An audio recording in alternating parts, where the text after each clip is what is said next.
আল্লাহর নবী বলেছেন, শোনো, ইসাবাতানি মিন উম্মতি আহরাজাহুমাল্লাহু মিনান নার, ইসাবাতুন তাগসুল হিন্দা ওয়া ইসাবাতুন তাকুনা মা'a ঈসা ইবনে মারইয়াম আলাইহিমাস সালাম। আল্লাহর নবী বলেন, আমার দুই দল উম্মতকে আল্লাহ রাব্বুল আলামিন জাহান্নামের আগুন থেকে স্বাধীন করে দিয়েছেন। কি করেছেন? এরা কোনোদিন জাহান্নামে যাবে না। অন্য হাদিসে আছে হাররাহুমাল্লাহু মিনান নার, আই হাররামাহুমাল্লাহু মিনান নার। ঈসা আল্লাহ রাব্বুল আলামিনের রাসূল বলে গেছেন, আমাদের নবী বলেছেন, আল্লাহ রাব্বুল আলামিন ওই দুই দল উম্মতের উপরে জাহান্নামের আগুনকে হারাম করে দিয়েছেন। কি করেছেন? হারাম করেছেন। কত সৌভাগ্য আমাদের! সেই সৌভাগ্য হাতছানি দিয়ে ডাকছে। আমার বিশ্বাস সেই হাতছানির সৌভাগ্যের প্রথম যারা হাত উঁচু করে প্রথম নেতৃত্ব দিবে বাংলাদেশে, তারা বীর চট্টলাল সাথীরা। আমার বন্ধুগণ শুনুন, এক নম্বর হলো নবী বলেছেন 1450 বছর আগে হিন্দুস্তানে একটা যুদ্ধ হবে মুশরিকদের বিরুদ্ধে। সেই যুদ্ধে যারা অংশ নেবে তাদের উপরে আল্লাহ জাহান্নামের আগুন হারাম করে দিয়েছেন, তারা সবাই জান্নাতি। আর দ্বিতীয় হচ্ছে, ইমাম মাহদী আলাইহিস সালামের পরপরই ঈসা আলাইহিস সালাম আসবেন। যখন ঈসা আলাইহিস সালামের সাথে মিলে দাজ্জালের বিরুদ্ধে যারা যুদ্ধ করবে তারাও জাহান্নামের আগুন থেকে মুক্ত। প্রিয় ভাইরা আমার, এবার খেয়াল করুন, এই হাদিস শোনার পরে নবীজি যখন এই কথা বলতেছিলেন তখন নবী হাদিসের মাঝখানে থেমে গেলেন, একটু কান্না করলেন কিছুক্ষণ। তারপরে নবী চেহারা মোবারক উঁচু করে চোখের পানি মুছতে মুছতে একটা মুচকি হাসি দিলেন। সুবহানাল্লাহ। সাহাবীগণ আরজ করল, ইয়া রাসূলুল্লাহ। হাদিসের মধ্যে থেমে গেলেন, বর্ণনা শেষ না করে থেমে গেলেন, আবার কান্না করলেন, কাঁদলেন, আবার হাসলেন। কারণ কি? আল্লাহর নবী বললেন, সাহাবীরা রে, আমি হইলাম নবী, তোমরা সাধারণ মানুষ। আল্লাহ আমাকে যা দেখান তোমাদেরকে তা দেখান না। আল্লাহ রাব্বুল আলামিন আমাকে দেখিয়েছেন এই যুদ্ধটা দীর্ঘমেয়াদী হবে, এই জন্য আমি হাদিসের বর্ণনা থামাইয়া দিলাম, এর দ্বারা বুঝাইয়া দিলাম স্বাভাবিকভাবে 1-2-5 মাস 1-2 বছরে যুদ্ধ শেষ হবে না, এটা একটা লম্বা সময় ধরে যুদ্ধ চলবে। এজন্য আমি থেমে বুঝাইলাম সময় লাগবে। কাঁদলেন কেন ইয়া রাসূলুল্লাহ? আল্লাহর নবী বললেন, আমাকে আল্লাহ তাআলা দেখিয়েছেন এই যুদ্ধে মানুষের রক্তের উপর দিয়া মানুষের লাশ ভেসে যাচ্ছে, এর মানে এই যুদ্ধটা খুব রক্তক্ষয়ী হবে এবং জীবন বিধ্বংসী হবে। সাহাবীগণ আশ্চর্যান্বিত হলেন, কষ্ট পেলেন। আর একজন সাহাবী জিজ্ঞেস করলো, ইয়া রাসূলুল্লাহ, তাহলে আপনি হাসলেন কেন? আল্লাহর নবী বললেন, যুদ্ধ যতই দীর্ঘমেয়াদী হোক আর রক্তক্ষয়ী হোক, আল্লাহ রাব্বুল আলামিন আমাকে দেখিয়ে দিয়েছেন চূড়ান্ত পর্যায়ে আমার উম্মতকে আল্লাহ তাআলা বিজয় দান করবেন। আমার মনে হচ্ছে সেই যুদ্ধ অলরেডি শুরু হয়ে গেছে এবং এই যুদ্ধ চট্টগ্রাম থেকেই শুরু হয়েছে। আপনারা বোঝেন আর না বোঝেন, আমি যা বলি কান খাড়া করে শুনুন। বিগত 26 তারিখ, নভেম্বর মাসের 26 তারিখে 2024 সাল দিবালোকে আমার এই বীর চট্টলার এক সন্তান আন্তর্জাতিক ইসলামী বিশ্ববিদ্যালয় চট্টগ্রাম আইন বিভাগের 19তম ব্যাচের ছাত্র ছিলেন অ্যাডভোকেট সাইফুল ইসলাম আলিফ। দিবালোকে নৃশংসভাবে কুপিয়ে শেষ পর্যন্ত 2 গলির মাঝখানে নিয়ে তলোয়ার দিয়ে ছুরি দিয়ে তার ঘাড়ের মধ্যে অস্ত্র চালিয়ে জবেহ দিয়ে তাকে হত্যা করা হয়েছে। আমি মনে করি যেই যুদ্ধের ঘোষণা গাজওয়ায়ে হিন্দের কথা নবীজি বলে গেছেন, সেই যুদ্ধের সূচনা আলিফ আমাদের জন্য রচনা করে গেছেন। কারণ কোরআনের প্রথম শব্দ আলিফ। আলহামদু যদি বলেন তাহলে প্রথম লিখতে হয় আলিফ, যদি আলিফ লাম মিম বলেন তাহলেও লিখতে হয় আলিফ, আর আলিফ বেতা সা পড়াতে গেলেও প্রথম লিখতে হয় আলিফ। সুতরাং আলিফ নাম দ্বারা আলিফ যেই যুদ্ধের সূচনা করে গেছে শাহাদাতের মাধ্যমেই, আমার বিশ্বাস আল্লাহ রাব্বুল আলামিন বীর চট্টলার সাথীদের মাধ্যমে ইস্কনের বিরুদ্ধে যে যুদ্ধ শুরু হয়েছে সেটাই মূলত এক পর্যায়ে গাজওয়ায়ে হিন্দে পরিণত হবে।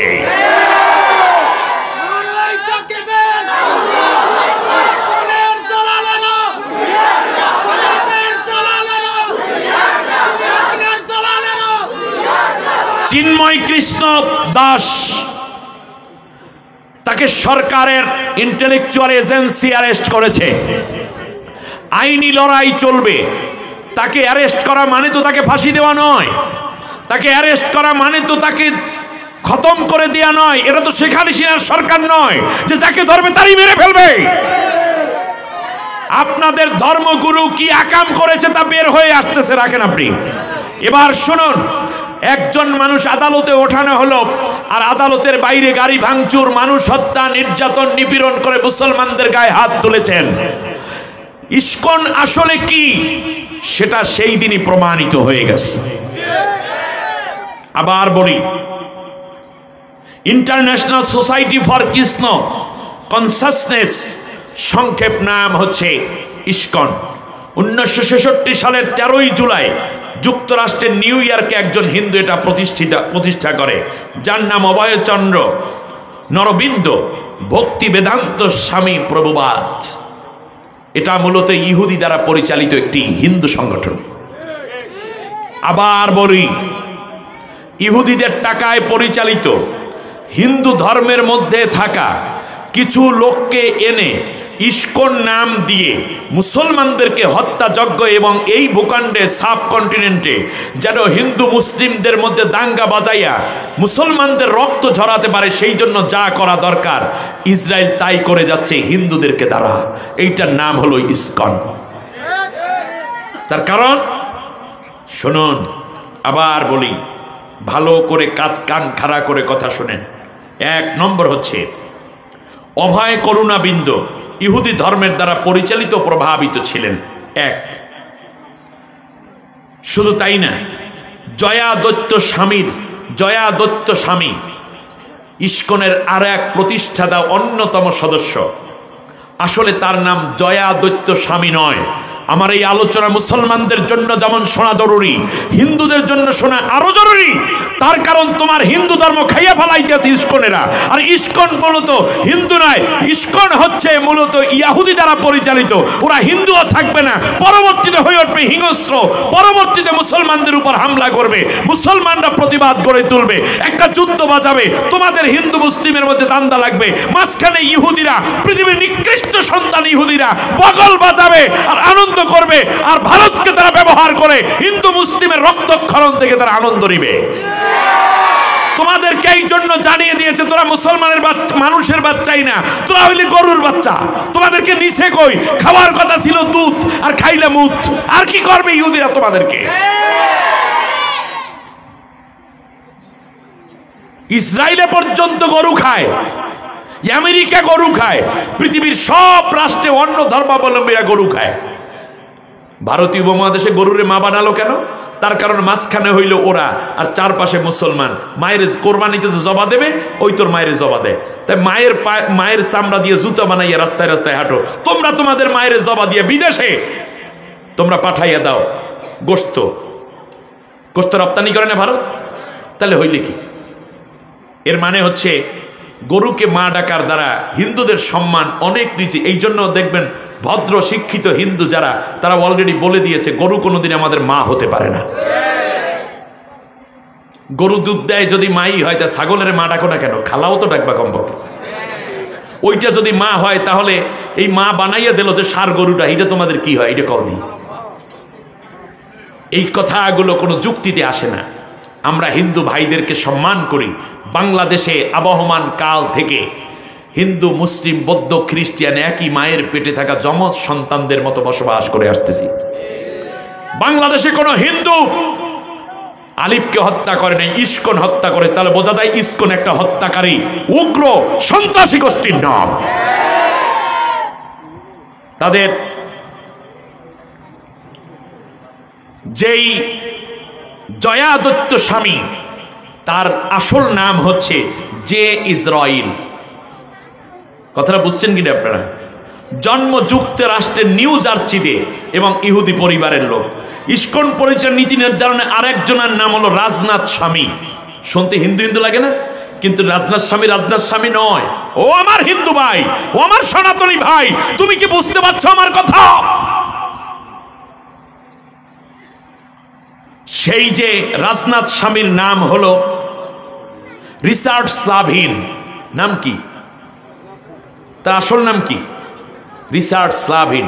ছদ্ম নামে ভারতে এসে হিন্দুদেরকে প্রমোট করতেছে মুসলমানদের বিরুদ্ধে। তার মায়ের নাম ইডেন জেরাল্ড স্লাভিন। এর মানে তার মাও একজন ইহুদি, মা ইহুদি, বাবা ইহুদি, নিজে ইহুদি। তাহলে সে ইস্কন কায়েম করলো কেন? এর মানে হচ্ছে মুসলমানদের বিরুদ্ধে। ফিলিস্তিনে যেমন মুসলমানদেরকে হত্যা করে, এখানেও যেন তারা সেই হত্যার আস্ফালন গাড়তে পারে। তার অংশ হিসেবে কারে ব্যবহার করবে? হিন্দু সম্প্রদায়কে ব্যবহার। হিন্দুদের মধ্যে যারা ব্রাহ্মণ আছো, হিন্দুদের মধ্যে যারা মুনি ঋষি আছেন, খুব তাড়াতাড়ি ইস্কনের বিরুদ্ধে আপনাদের কথা বলা দরকার। আর না হলে আপনাদের মন্দিরগুলো বন্ধ হয়ে যাবে, ইস্কন তাদের অস্ত্রপাতি নিয়ে ঝাঁপিয়ে পড়বে, আর হিন্দু মুসলিম দাঙ্গা বাজাবে। যদি মানুষের বাচ্চা হন তাহলে তাড়াতাড়ি করে ইস্কনের বিরুদ্ধে কথা বলুন।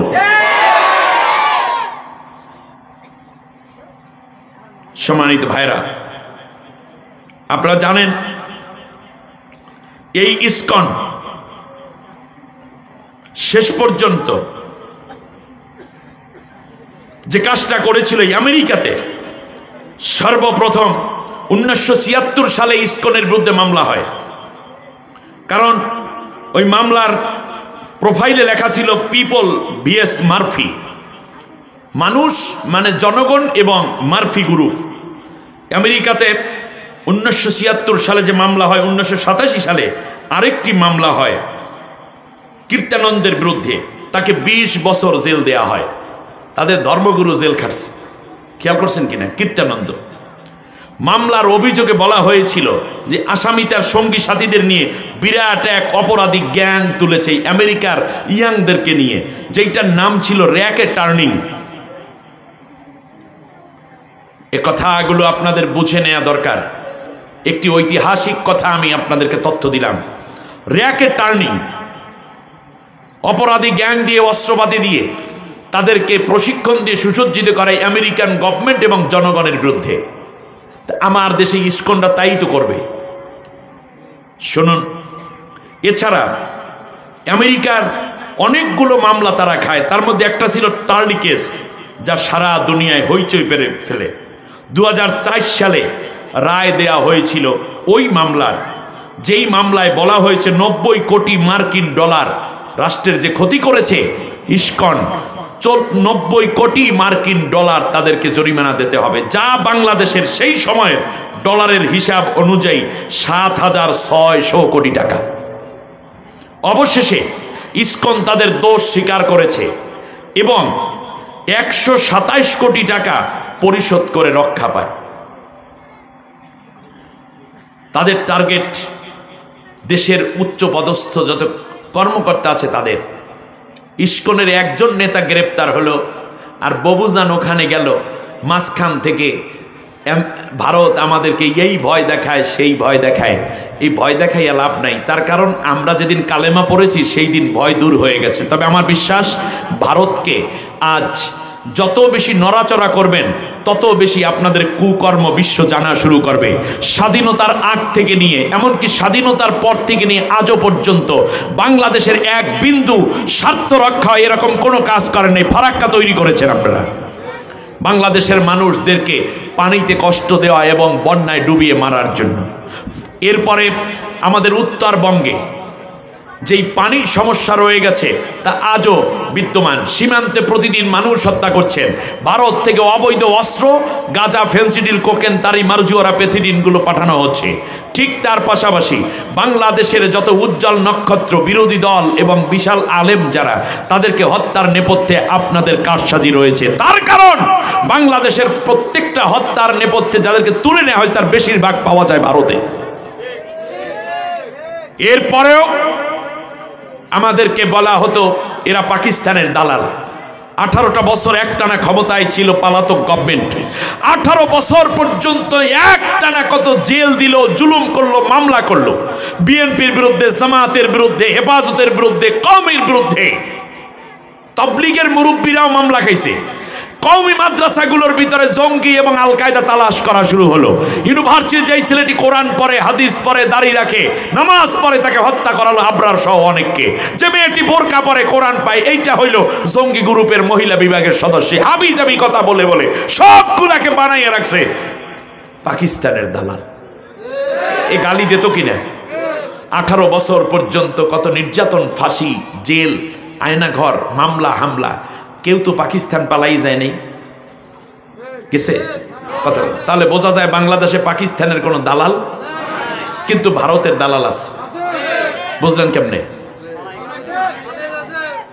ভারত যারা পালাইছে আর ভারত যাদেরকে আশ্রয় দিয়েছে সবগুলা ভারতের দালাল।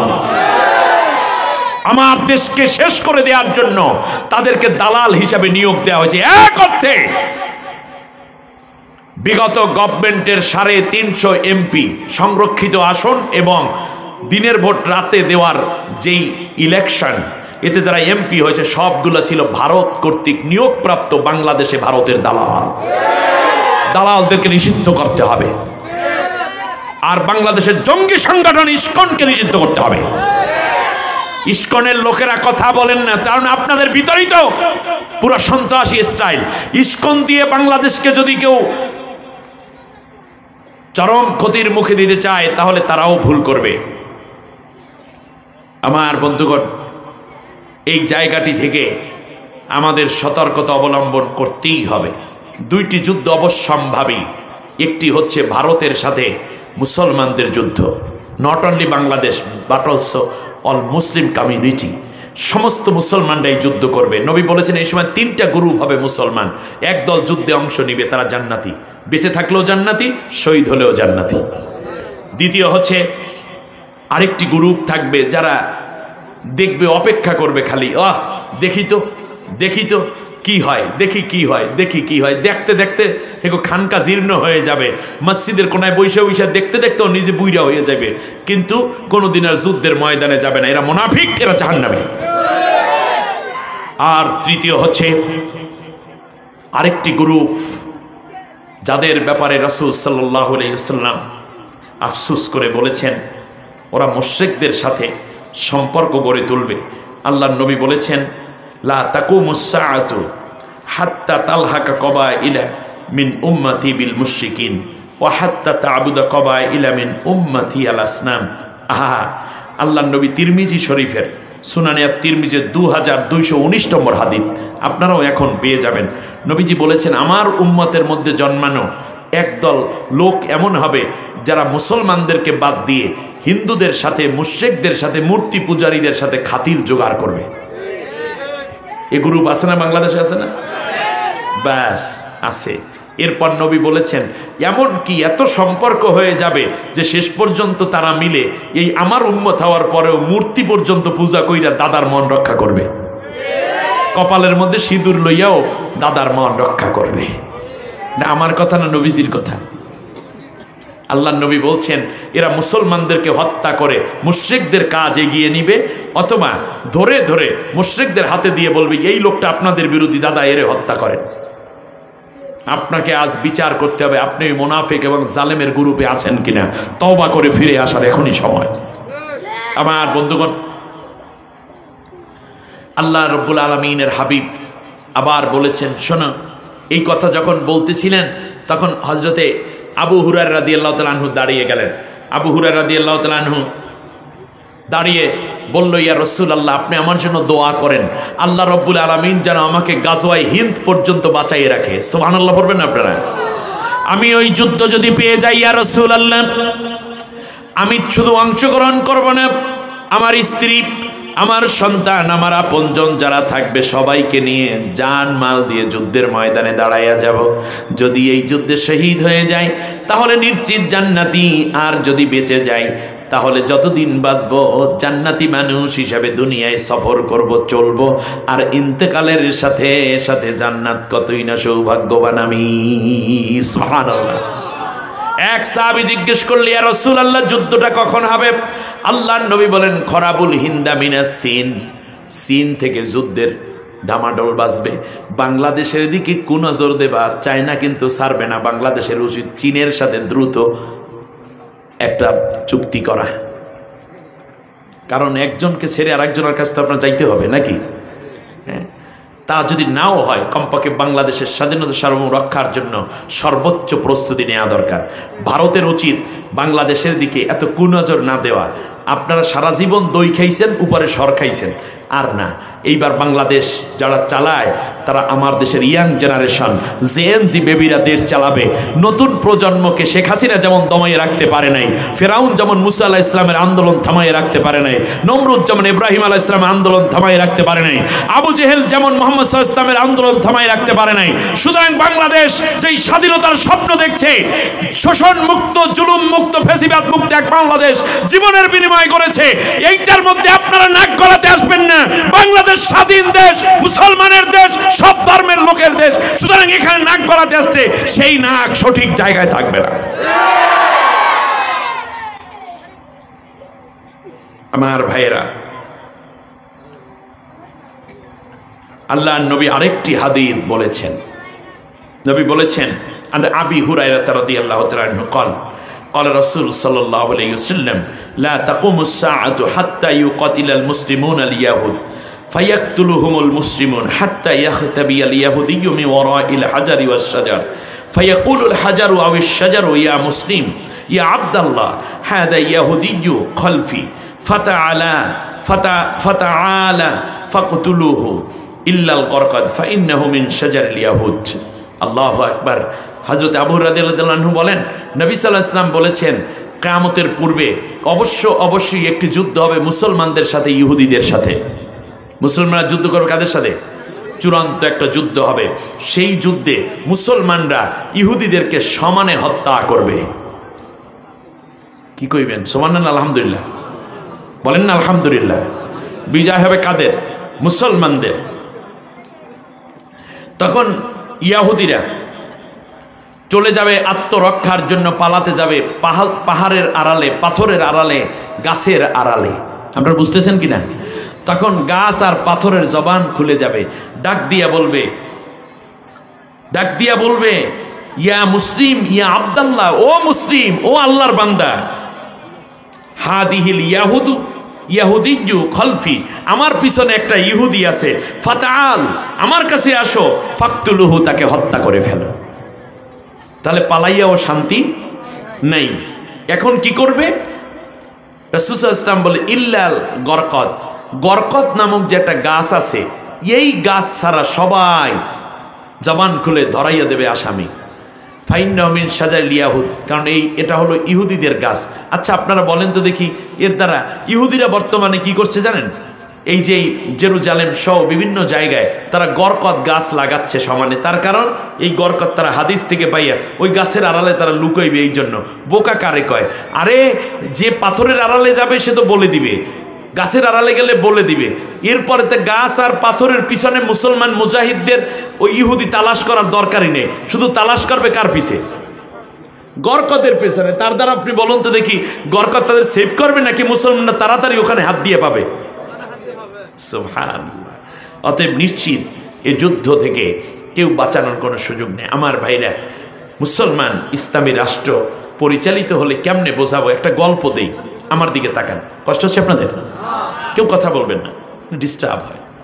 খেয়াল করুন, এক অন্ধ লোক সারাদিন চৈত্র মাস চিৎকার করে, বাবা 2টা টাকা দেন, আমারে খাওয়ান দেন, আমার 2টা চোখ নাই, আল্লাহর রাস্তায় আমার জীবন বাঁচানোর জন্য ব্যবস্থা করেন, আমার 3টা বাচ্চা আছে, স্ত্রী আছে, মা ঘরে বৃদ্ধা। এ কথা শুনলে মানুষে কি দেয়? টাকা দেয় সারাদিন। আর রোদের মধ্যে না দাঁড়ালে টাকাও মানুষে দেয় না। এইরকম একটা অবস্থা। তো এক লোক শুভাকাঙ্ক্ষী হয়ে গিয়ে বলছে, ভাইরে, তুই সারাটা দিন রোদের মধ্যে থাকিস, চিল্লা পাল্লা করিস, ধুলাবালির মধ্যে, একটা কাজ কর, প্রতিদিন কমপক্ষে আধা কেজি করে দুধ খা, গরুর দুধ খা বা মহিষের দুধ খা, তাতে করে তোর শরীরটা ভালো থাকবে, কমপক্ষে শ্রমও বেশি দিতে পারবি, পুষ্টিগুণ ভালো হবে। এখনো আন্দায় বলতেছে, চাচা বুদ্ধিটা তো খুব ভালো, বলেন দেখি দুধ কেমন? দুধ সাদা। বলল কিসের মতো সাদা? শুনতেছেন না আপনারা? কিসের মতো সাদা? বলল যে বকের মতো সাদা। কয় চাচা বক কেমন? কয় বক হইল কাচির মতো। কাচি ছিলেন আপনারা? ধান কাটে যেটা, যেটার নাম কি? কাচি। কাচির মতো বক, কারণ বকের ঠোঁট গলাটা কাচির মতো না, এই জন্য বললো যে এটা কাচির মতো। কয় চাচা কাচি কেমন? অন্ধ মানুষ তো কাচিও চেনে না, বকও চেনে না। বললো কাচি কেমন? তখন উনি চিন্তা করলো কাচি কাচি কাচি, খুঁজতে খুঁজতে কামারের দোকান পাশেই একটা আছে, দৌড়ে গিয়ে একটা কাচি এনে তার হাতে দিয়েছে। হাতে দেওয়ার পর বললো এই হইল কাচি। কাচিটাকে দূরে ফেলে দিয়েই অন্ধ বলতেছে মাপ চাই, দোয়াও চাই, এইরকম দুধ আমি খাবো না। কাচি ধৈর্য বলতেছে এইরকম দুধ আমি, এটা লোহার তৈরি একটা কাচি, দুধ কি লোহার তৈরি? আরে কি কয় চাচা, যে আলাল কত কিছু, এতে আমার সব নারী বুড়ি কাটে যাবে, খাবো কি করে? এই দুধ আমার দরকার নেই। আচ্ছা আপনারা বলেন তো দেখি, কাচি কি দুধ? দুধ কি কাচি? না। ইসলাম আল্লাহর বিধান। ওই যে মুখ দিয়া খাইলেন, আসানে চলে গেল। এইরকম একটা আসানিয়াতের জীবন আসে যখন ইসলামী রাষ্ট্র কায়েম হয়। আল্লাহ রাব্বুল আলামিন বলেন দুইটা নিশ্চয়তা আমি দিচ্ছি। কে দিচ্ছেন? আমার এত ফুডানকি করার কি দরকার ছিল? আমি অন্য আইন রচনা করব? আল্লাহ নিজে বলেছেন আমি তোর জন্য আইন দিয়ে দিলাম, তুই শুধু মানতে থাকবি। মানলে লাভ না ক্ষতি, ওই প্রশ্ন করারও তো দরকার নেই, কারণ আল্লাহ যা দিয়েছেন মানুষের জন্য সব কল্যাণ। কোনো অসুবিধার জিনিস আল্লাহ মানুষকে দেন না, সব সুবিধার জিনিস দেন। লা ইউকাল্লিফুল্লাহু নাফসান ইল্লা উসআহা। মানুষ যা বহন করতে পারবে না সেটা আমি দেই না। আল্লাহ যা দিলেন অর্থনীতি আমরা নিলাম না, শিক্ষানীতি নিলাম না, বিচার ব্যবস্থা নিলাম না, আইন আদালত নিলাম না, আমরা নিলাম নামাজ আর রোজা। নামাজের মধ্যে যেই আল্লাহর হুকুম মানেন সাহাবীরা, নবী, আল্লাহর নবী ওই আল্লাহর আইন দিয়েই তো সমাজ চালাইছে। তো নামাজের মধ্যে যেই আল্লাহ, সমাজের মধ্যেও সেই আল্লাহ। নামাজের মধ্যে যেই আল্লাহর আইন মেনে রুকু করি, সেজদা করি, 3 রাকাতে 3 রাকাত পড়ি, 4 রাকাতের ওয়াক্তে 4 রাকাতই পড়ি, 2 রাকাতের 2 রাকাতই পড়ি, রুকু একটা করি, সেজদা 2টা করি, ঠিক ওই আল্লাহর আইনটা আমরা সমাজেও প্রতিষ্ঠা করব। সেই টার্নিং ছিল মূলত নামাজ। কিন্তু নামাজের জায়গায় রাখলাম, সমাজ দিয়ে দিলাম কাফেরদের হাতে, কুফরি মতবাদের হাতে, আল্লাহ বিরোধী শক্তির হাতে। আমাদের নামাজ কবুল হয় কিনা সন্দেহ আছে। যে ইসলামী জীবন ব্যবস্থা গোটা রাষ্ট্রের চুরি বন্ধ করে দেয়, সেই ইসলাম ছেড়ে দেওয়ার পরে আমরা নামাজের মধ্যে এক জোড়া জোতার নিরাপত্তা দিতে পারি না এই চোর থেকে। তার কারণ আমরা নামাজ পড়ি কিন্তু আল্লাহর হুকুম মানি না। নামাজ যদি আল্লাহর হুকুম অনুযায়ী মানতাম,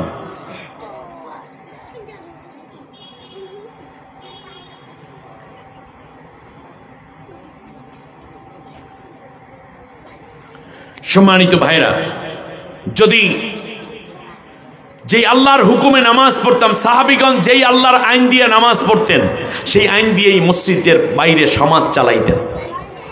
আমার কথা আপনাদের বুঝে আসছে না মনে হয়? আল্লাহ রাব্বুল আলামিন বলেন শোনেন, আমি সেই দিন সদরঘাটে এক মসজিদ লঞ্চ থেকে নেমে দেখলাম ফজরের আজান দিছে মসজিদে, ভোর ভোর রাতে পৌঁছে গেছে লঞ্চ সদরঘাটে। নামার পর আমার সফর সঙ্গীরে নিয়ে মসজিদের ভিতর ঢুকছি। অজু করে যখন ঢুকলাম, ঢোকার সময় লেখা সাবধান, এই মসজিদে জুতা চুরি হয়। বেশ ভালো, জুতা চোরা হাতে নিলাম, ব্যাগ হাতে নিয়ে মসজিদের ভিতর ঢুকতেছি। ডান পাশে লেখা, বাম পাশে 2টা প্লেকার্ড লেখা জুতা চোর থেকে সাবধান। সামনে একটু আগাইয়া লেখা আছে জুতা চুরি হইলে কর্তৃপক্ষ দায়ী থাকবে না। সামনে লেখা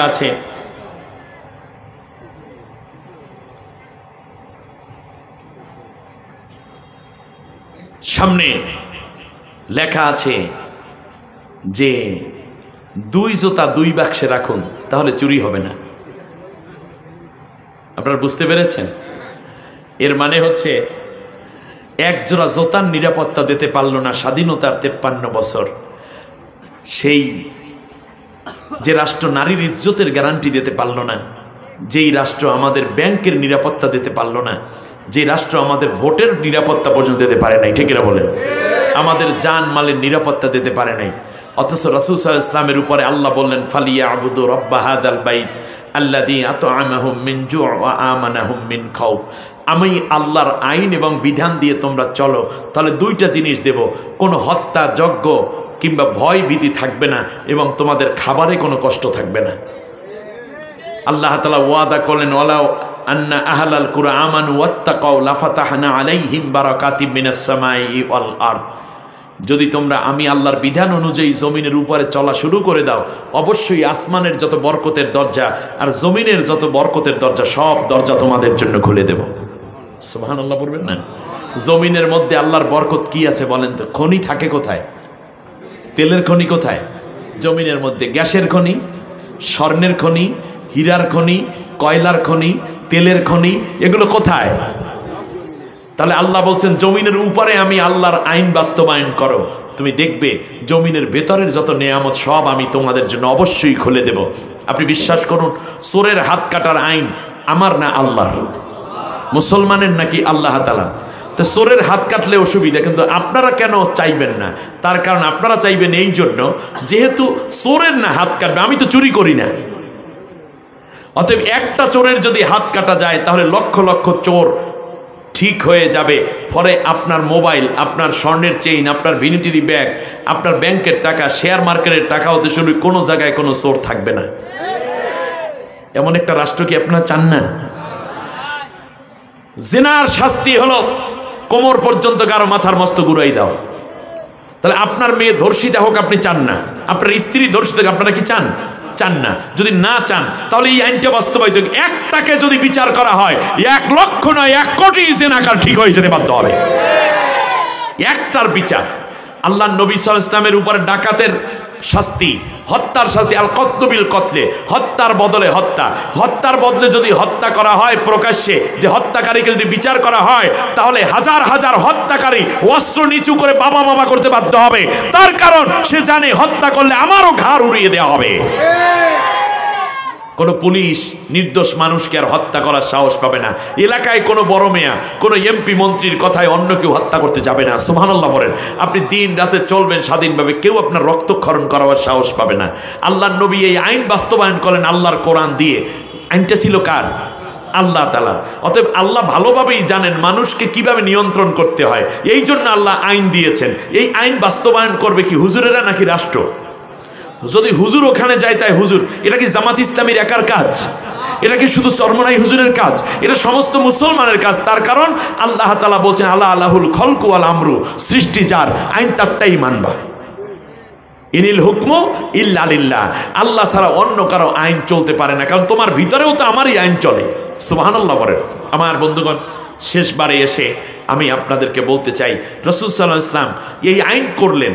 সেই আইয়ামে জাহিলিয়ার বর্বর লোকগুলো এমন হয়ে গেল, মাত্র 2টা বিচার নবীর কাছে আসছে। একটা ছিল জেনার বিচার, আর একটা ছিল হাত কাটার বিচার। নবী এই 2টা বিচার করছেন 10 বছর। আর কোনো হাত কাটাও লাগে নাই, কারো কি সঙ্গে সারও করা লাগে নাই। এজন্য ইসলাম চোরের বিচার করে না, ইসলাম চুরির বিচার করে। ইসলাম জেনাকারের বিচার করে না, জেনার বিচার করে। ইসলাম ডাকাতের বিচার করে না, ডাকাতির বিচার করে।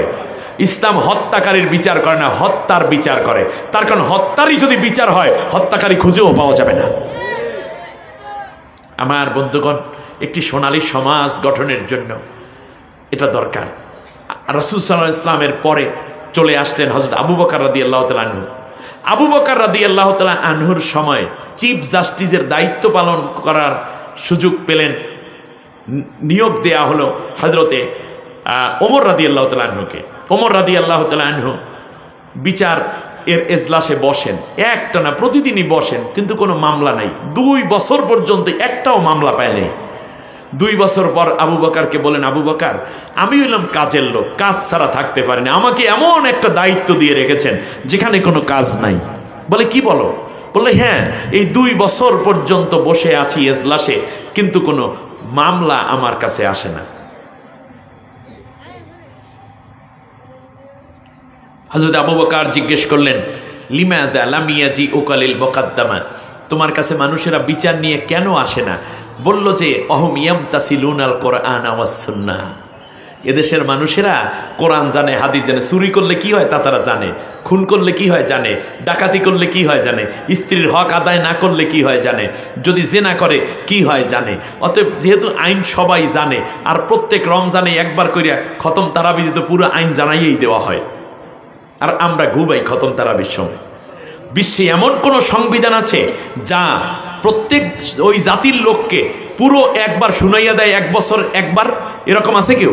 নাই, শুধুমাত্র মুসলমানরা আছে। অথচ এই 30 পারা কোরআন আমরা শুনলাম, অথচ আল্লাহর একটা আইন বাংলাদেশে বাস্তবায়ন করতে পারলাম না। এই জন্য আল্লাহর রহমত আমাদের উপরে আসে না। এজন্য রাসূল সাল্লাল্লাহু আলাইহি ওয়াসাল্লাম বলেছেন, ফাত্তাবিউস সিওয়াদাল আযাম ফাইন্নাহু মান শাজ্জা শাজ্জা ফিন্নার। যেই দলটি দ্বারা ইসলামী রাষ্ট্র তাড়াতাড়ি কায়েম হবে, যেই দলের মধ্যে ব্যারিস্টার আছে, টিওনো হতে পারে, এসপি হতে পারে, অ্যাডভোকেট আছে, ডাক্তার আছে, হাসপাতাল আছে, যাদের দেখবা বিভিন্ন রকমের কার্যক্রম পরিচালিত, স্কুল শিক্ষা ডিপার্টমেন্ট, অর্থনীতি ডিপার্টমেন্ট, ব্যাংক আছে, সব তারা চালাইতে পারে। এরকম একটি দল যদি ইসলামী আগাই আছে যারা, তোমরা সবাই মিলে সেই দলকে আগামীতে সমর্থন দিয়ে ফাত্তাবিউস সিওয়াদাল আযাম, এই বড় দলটাকে ক্ষমতায় পাঠাই দাও, তাহলে আল্লাহর কোরআনের রাজ তাড়াতাড়ি কায়েম হবে। শেষের কথা নবী বলেছেন, ফামান সাজ্জা সাজ্জা ফিন্নার। তবে কেউ যদি ইসলামী হুকুমত প্রতিষ্ঠা করতে না চাও, পিছাইয়া থাকো যদি, তাহলে সে জাহান্নামে যাবা। আমার কথা না, রাসূলুল্লাহর কথা, রাসূলুল্লাহর কথা। সুতরাং আমি ওই অন্ধ মানুষের মতো দুধ খাওয়াইতে যাইয়া, যেমন কেসিরে দুধ মনে করেছে, ইসলাম মনে করতে যাইয়া কেউ শান্তিকে ওই কাশি মনে কইরা দূরে ফেলে রেখেছেন। না, কাশি মানে দুধ না, এটা একটা উদাহরণ হয়েছিল মাত্র, কিন্তু আসল দুধটা কি সেটা দেখার জন্য চোখ দরকার। আসুন না আগামী পার্লামেন্টে আমরা চোখ দিয়ে যেন দেখতে পারি। সব দল তো আমরা দেখলাম, কোরআনের পার্লামেন্টটা একটু দেখে যেতে চাই। সবাই দেখে যেতে চান? আগামীর পার্লামেন্ট কোরআনের পার্লামেন্ট হতে হলে আমাদের সমর্থন দিতে হবে, কাজ করতে হবে, দাওয়াত দিতে হবে। যারা যারা আগামী পার্লামেন্ট আল্লাহর কোরআন দিয়ে চলুক, এইটা যারা চান, তারাই কেবল দুইটা হাত উঁচু করে আল্লাহকে দেখান।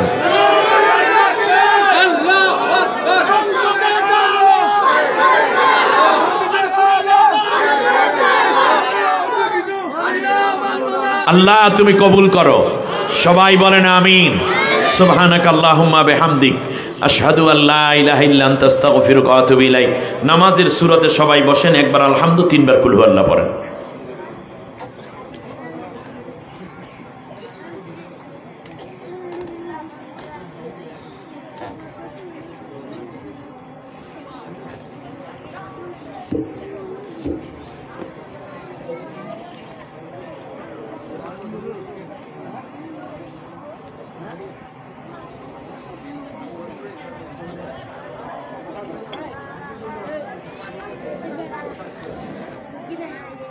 কুল হুয়াল্লাহু আহাদ আল্লাহুস সামাদ লাম ইয়ালিদ ওয়া লাম ইউলাদ ওয়া লাম ইয়াকুল লাহু কুফুয়ান আহাদ।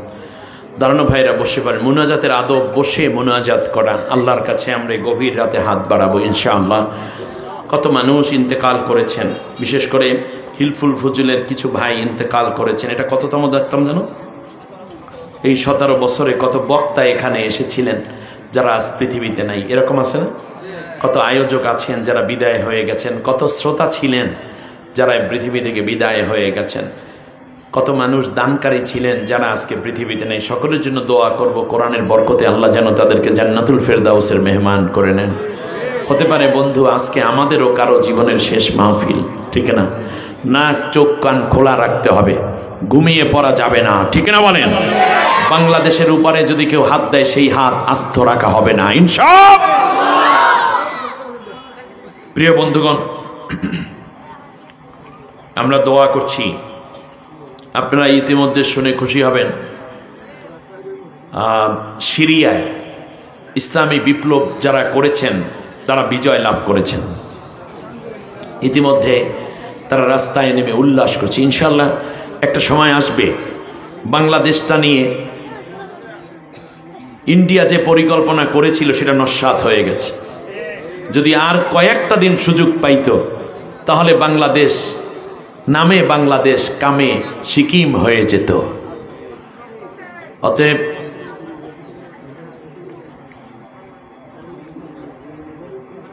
আমরা জীবন দেব কিন্তু ভূমি দেব না।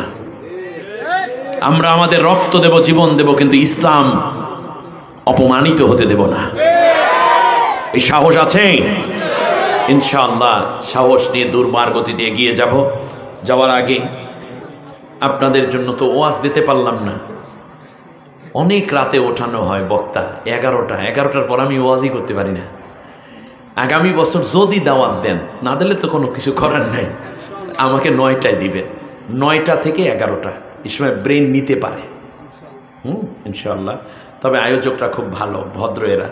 দোয়া করি আমার ভাইদেরকে যারা খেদমত দিচ্ছেন, আল্লাহ তাদেরকে জাতির শ্রেষ্ঠ সন্তান হিসেবে কবুল করুন। আরও বেশি সদস্য ভাইদেরকে যোগ্যতা এবং তৌফিক দিন যেন হিলফুল ফুজুলের হক আদায় করতে পারেন। বিশেষ করে যারা ইন্তেকাল করেছেন, আল্লাহ সবাইকে জান্নাতুল ফেরদাউস নসিব করে দিন।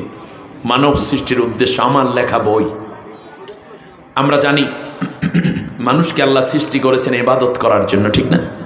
কিন্তু আরও 2টা কাজ আছে, আপনি জানেনই না। সেই 2টা কাজ যদি না করা হয় তাহলে আপনি ফেল। এ ব্যাপারে অনেক কথা আল্লাহ কোরআনে বলেছেন। যাওয়ার সময় জেনে নিবেন ইবাদতের পাশাপাশি আর 2টা কি কাজ আল্লাহ করতে বলেছেন। আপনার ব্রেইন খুলে যাবে। 3 সাবজেক্টে পরীক্ষা, 1 সাবজেক্টে 100 দেয় 100, 2 সাবজেক্টে অ্যাটেন্ডই করেন নাই, এই ছাত্র পাস না ফেল? ফেল। সুতরাং বাকি কাজ 2টাও আপনারা জানবেন এখানে কোরআন হাদিসের আলোকে।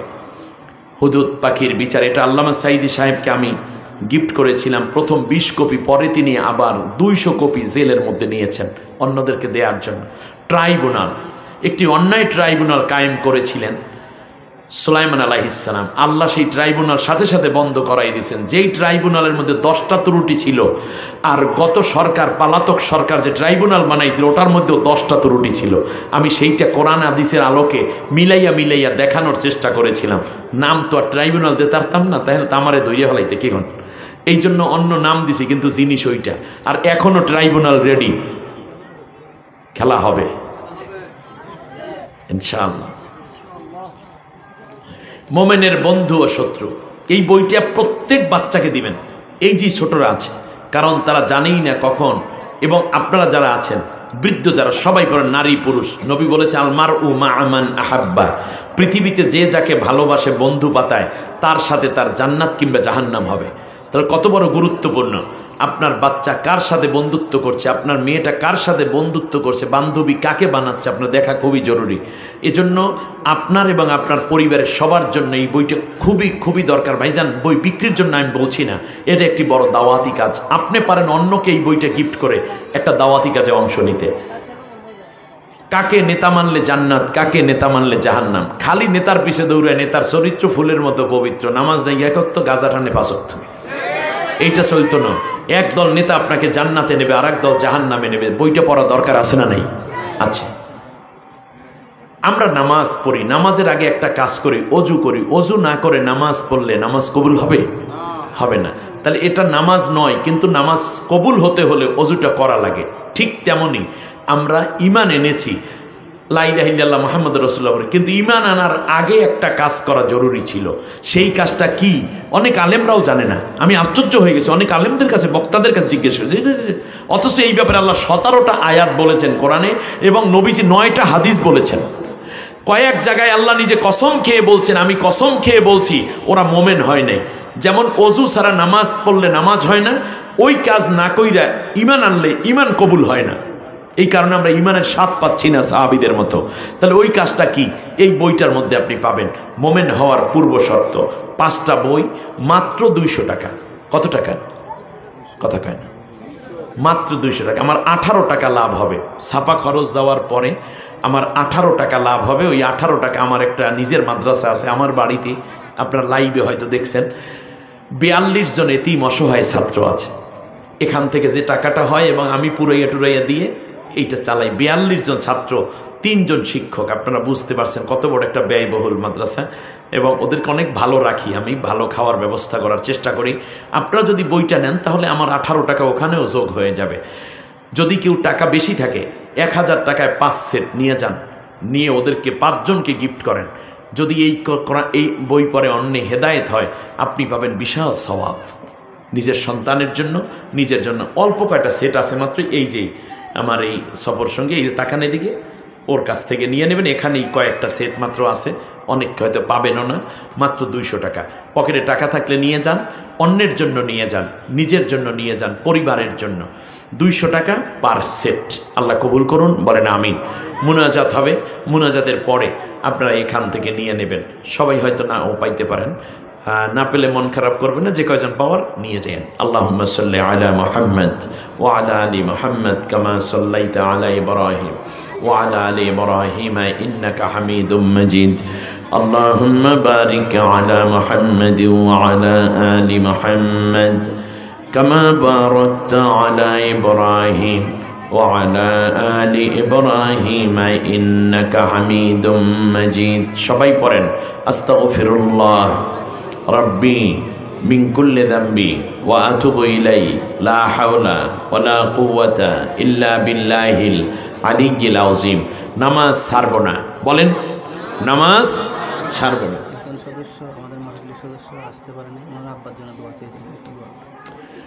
আমরা আমাদের স্ত্রী সন্তানদেরকে পর্দা পশিদা মতো চালাবো, হালাল খাবো, হারাম খাবো না, সত্য বলবো, মিথ্যা ছেড়ে দেব।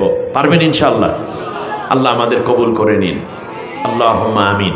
আলহামদুলিল্লাহি রাব্বিল আলামিন والصلاة والسلام على رسوله الكريم ربنا ظلمنا أنفسنا وإن لم تغفر لنا وترحمنا لنكونن من الخاسرين رب العالمين হিলফুল ফজল 17তম বার্ষিক তাফসীর মাহফিলের আখেরি মোনাজাত।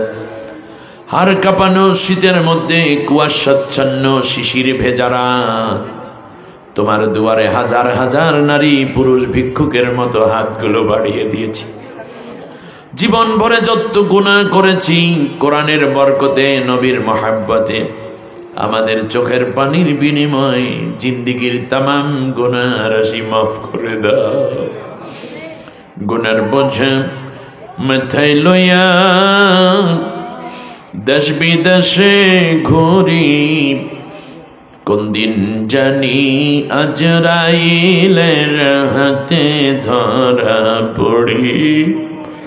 আল্লাহ তাআলা কোরআনের ময়দান থেকে গুনাহ নিয়ে যদি বাড়িতে ফিরতে হয়, কোথায় গেলে গুনাহ মাফ হবে আমাদের জানা নেই। কত বৃদ্ধরা হাত পেতে আছেন, যুবকরা রয়েছেন, আল্লাহ শিশু বাচ্চারা তালবে আনি, হাজী সাহেবান, তাহাজ্জুদ গুজার বান্দা বান্দি, মুসাফির আমরা, যার চোখের পানি তোমার রহমতের দরিয়ায় ঢেউ মারে, যার কান্নার আওয়াজ তোমার আরশ পর্যন্ত গিয়ে ধাক্কা খায়, তাদের হাতের বদৌলতে আমাদের সকল মুনাজাত কবুল করে না। আল্লাহ তাআলা একজন বান্দা বান্দিকেও গুনাহ নিয়ে বাসায় ফিরাইও না। যত অপরাধ করছি মাবুদ এই জীবনে, মাফ করিয়া দেন গো আপনি নিজ গুণে। আল্লাহ তাআলা দয়া করে যতদিন দুনিয়ায় বাঁচায় রাখবা, কোরআনের পথে নবীর আদর্শ মতে জিন্দেগি যাপন করার তৌফিক দাও। আল্লাহ তাআলা সওয়াবগুলো বিশ্বনবী মুহাম্মদুর রাসূলুল্লাহ সাল্লাল্লাহু আলাইহি ওয়াসাল্লামের রওজা মুবারকে পৌঁছে দিও। আল্লাহ যারা আমিন আমিন বলে উঠলেন, জীবনে একটা বারের জন্য হলেও তোমার ঘর আর নবীজির রওজা জিয়ারত না করাইয়া কাফনের কাপড় পড়াইও না। আল্লাহ সবার ডাকে সাড়া দিও, নীরবে থেকো না, কৌশল করে লয়ে যায় সোনার মদিনা। আল্লাহ তাআলা তোমার কাছে হাত বাড়ালে সবচেয়ে বেশি মনে হয় মার কথা, মনে হয় বাবার কথা। ঘরটা আগের মতো পড়ে আছে, মা হারাইয়া যারা চোখের পানি ছেড়ে তোমার কাছে কান্না জুড়ে দিল, প্রত্যেকের মাকে আল্লাহ তুমি মাফ করে জান্নাতি বানায়া দাও। মাথার ঘাম পায়ে ফেলে রক্ত পানি করা টাকা দিয়ে বাবা আমাদেরকে মানুষ গড়তেছিলেন পাগল পাড়া। আজকে সুখ আসলো, শান্তি আসলো, সম্পদ আসলো, কিন্তু বাবা তো কোনোদিন আর ফিরে আসবে না। আল্লাহ বাবাহারা সন্তান যারা, নবী বলেছেন কোন নেককার সন্তান যদি মা বাবার জন্য চোখের পানি ছেড়ে কান্না করে, ওই চোখের পানি নাকের ডগায় আসার আগেই তুমি মা বাবারে মাফ কইরা দাও। আল্লাহ দয়া করে আমাদের মা বাবাদেরকে গুনাহগার কইয়া ডাক দিও না, লজ্জা দিও না, তাদেরকে মাফ করে জান্নাতুল ফেরদাউসের মেহমান করে নাও। রব্বির হামহুমা কামা রাব্বায়ানি সগীরা। আমাদের সন্তানদেরকে আল্লাহ তুমি দিনদার বানাও, দিনের খাদেম বানাও, দিনের দায়ী বানাও, মুজাহিদ বানাও। আল্লাহ দয়া করে তাদের ইজ্জত এবং ইমানের মধ্যে আল্লাহ তাআলা তুমি বারাকা দান করে দাও। আল্লাহ তাআলা মেধাবী বানাও, সচ্চরিত্রবান, দেশপ্রেমিক, খাঁটি মুসলিম বানাও। আমাদের সন্তানদেরকে আল্লাহ তুমি নাফরমান বানাইও না, ইসলাম বিরোধী বানাইও না। আমাদের মরার পর যেন আমাদের সন্তানগুলো একটু দোয়া করতে পারে, আল্লাহ সেই মানের মুমিন হওয়ার তৌফিক করে দাও। নারীরা হাত পেতেছেন, যার মা নাই, কার যেন বাবা নেই, স্বামী হারাইয়া কান্দে, কেউ বা সন্তান হারাইয়া কাটা কবুতরের মতো ছটফট করছে। আল্লাহ তুমি সকলকে ধৈর্য দিয়ে দাও, যে নেয়ামত দিয়েছো তার চেয়ে ভালো নেয়ামত দান করে দাও। দৈনিক 5 ওয়াক্ত নামাজ, রমজানের রোজা, স্বামীর খেদমত পর্দা পুশির মতো চলে, একামতে দ্বীনের সহযোগী ভূমিকা পালন করে সবাইকে নবীর জিম্মায় জান্নাতি হওয়ার তৌফিক দিয়ে দাও। এই মাহফিলের আয়োজন যারা করেন আল্লাহ হিলফুল ফুজুল নবীজির নামের সাথে, নবীর প্রিয় সংগঠনের সাথে মিল রেখে নাম রেখেছে, আল্লাহ দয়া করে হিলফুল ফুজুলকে তুমি কবুল আর মঞ্জুর করে নাও। রব্বুল আলামিন সদস্য ভাইদের মধ্যে কত স্বপ্ন নিয়ে তারা হিলফুল ফুজুল কায়েম করেছে মানবতার কল্যাণে। আজ যারা বিদায় হয়ে গেলেন এ পর্যন্ত সকলকে কোরআনের খাদেম হওয়ার বরকতে মাফ করে জান্নাতের মানুষ বানায়া দাও। আল্লাহ তুমি তাদের গুনাহগুলো মাফ করে জান্নাতুল ফেরদাউস নসিব করে দাও। যারা অসুস্থ আছেন আল্লাহ তুমি শিফায়ে আজেলা দান করে দাও। আল্লাহ আমাদের ভাইদেরকে তোমার হাতে সুপর্দ করে গেলাম, জীবনের প্রয়োজনে ভাইরা কিছু চাইলে তুমি খালি ফিরাইও না।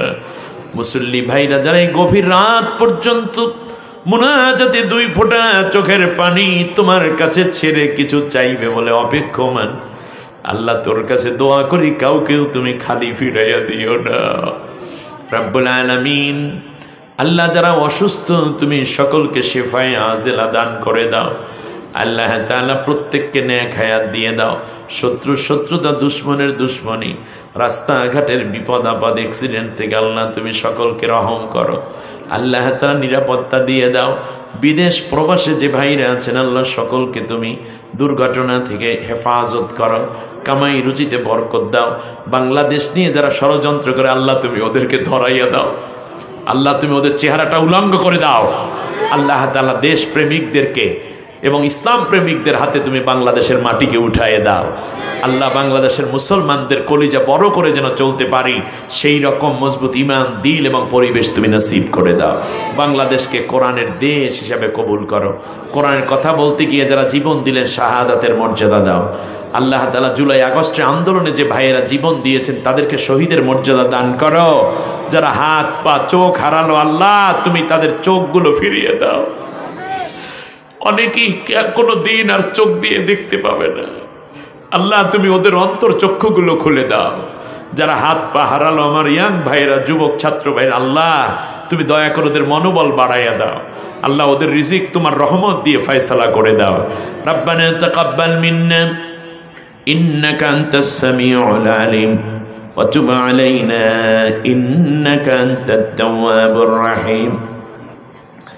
سبحان ربك رب العزة عما يصفون وسلام على المرسلين وجل آخر كلامنا عند الموت لا إله إلا الله محمد رسول الله.